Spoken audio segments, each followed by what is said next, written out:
basically, I'm just going to ask you some questions about Zombie Road, possibly Al Foster Trail, and then the Case House. There's all kinds of weird stuff, like when you're going down across the tracks from Ribs, your place, the haunted house, going down through there was a concrete thing, and I think us kids used to play it years ago, but down there I think one time, and I don't know, there was bones, I don't know, of animals or what in there. I don't know if somebody was doing rituals.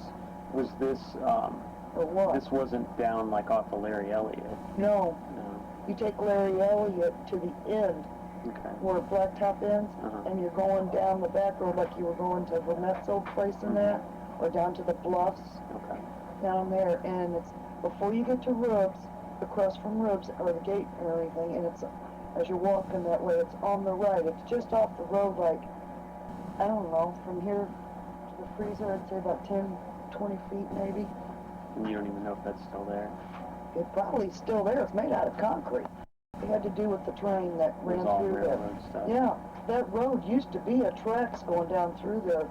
You know where the Parks made their thing going down alongside Larry Elliott? Yeah.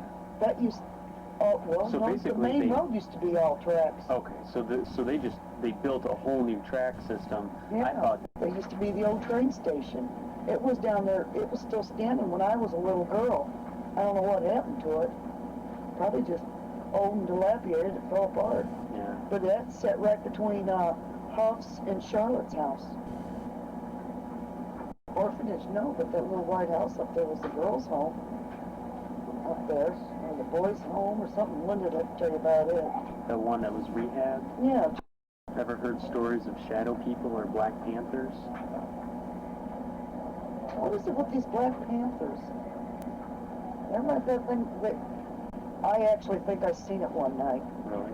Yeah. Were you hunting or just? No, I was there at the house. I was little. It was the old outhouse. They didn't have indoor restrooms and that, and I was going out and I seen something running one night. My grandma had a black cat, but this is bigger than that cat. Yeah.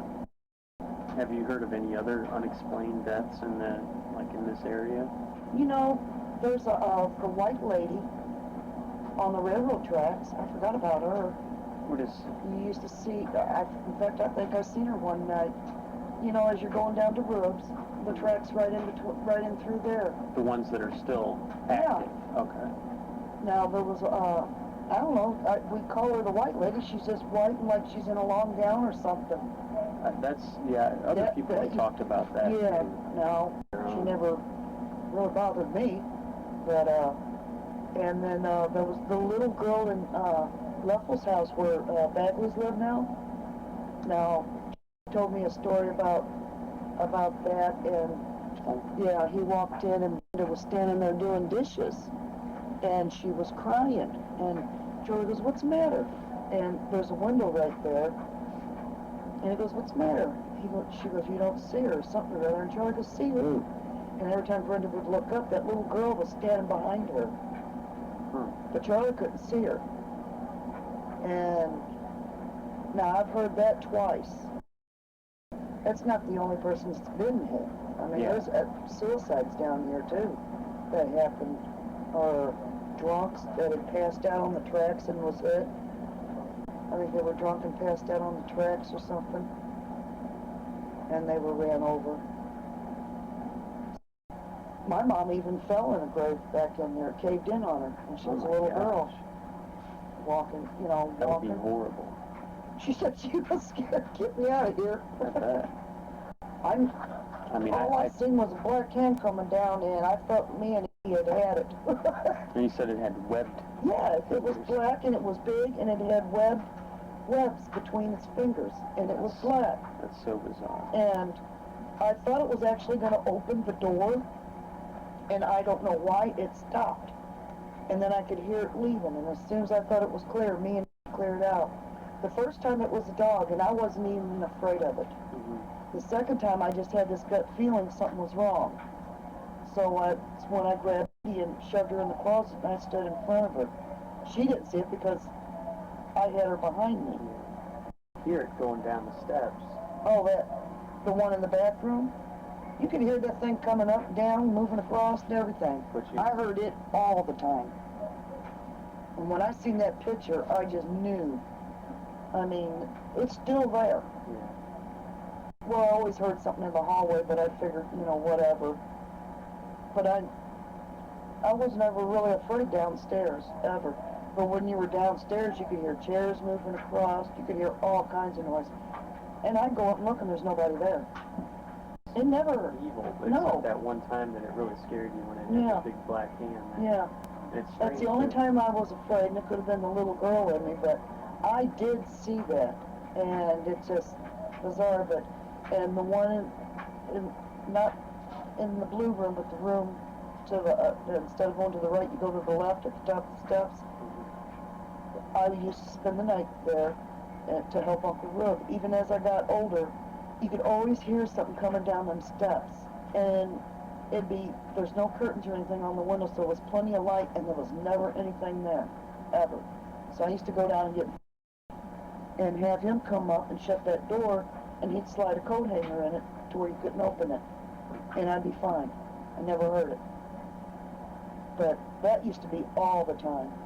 I'd hear that. But there was never anything there when I'd look. And I wasn't going in through that back door to see if anything was out there. That's when I left it at the top of the steps. I got in so much trouble for that. And I know there was something in that room downstairs or outside. You can only get to it from the outside. You know, as you're driving down the road, and there's and there's a little door there, and you go in. It's just like a basement or something. Yeah, it's in the well house. It's not the first room, it's the second room. And you go all the way back up against the rock, and it's to the right. And it goes, just keeps getting smaller. So they did have a house built, like onto it, or... Yeah, from what I can understand, you could go all the way up to the old baseball field where Carpenter's place is now. Really? But I heard it used to be a hotel, and the story I heard is General Sherman stopped and spent the night, because it was, I guess, a hotel or something, I don't know, but the train used to stop there all the time. But I find out more about the white lady down there. I mean, that piqued my interest. And like I said, I know I've seen her, but she didn't scare me or anything. I think that's when me and were little and walked up and down the road, because we had to walk back and forth to school, but one night I think I was walking, and I'd seen her, but like I said, she didn't scare me. The only thing that scared me was that graveyard, going past it at night. And orange men, Linda, Mike would tell us about the orange men and that. And I did see something coming out of that room in the back, but I can't swear to it. I don't know what it was. Looked like a big old mummy. A mummy? Yeah, his arms were like this, and it walked like that. You know. Yeah. I was always afraid of that thing down there, but I was little, and we were in the back jumping on bed springs. And everybody went in for ice cream. I had already had it, and I went out, and I seen that thing, and I left. That was enough for me. That blue ghost. Well, I know that damn thing's there. I could hear it coming up them steps. I'd be in there, because that's where, like I said, they didn't have a bathroom, and the little porta potty would be out there. And you go out there, and I'd leave the door open, but that didn't make a difference. You could hear that son of a gun coming up the steps, and I didn't stick around. I just got up and left. Because you could hear it coming up the steps. It would click and drag its feet. Click, drag its feet. It was at the top of the steps, headed for the door. That's when I Where left. she was at? Yeah. And I heard it coming, and I got up, and, you know, it was right there at the door, and I said, sorry, sis, see? I walked over. I wasn't sticking around. I don't blame you. I told my mom and dad. They didn't listen.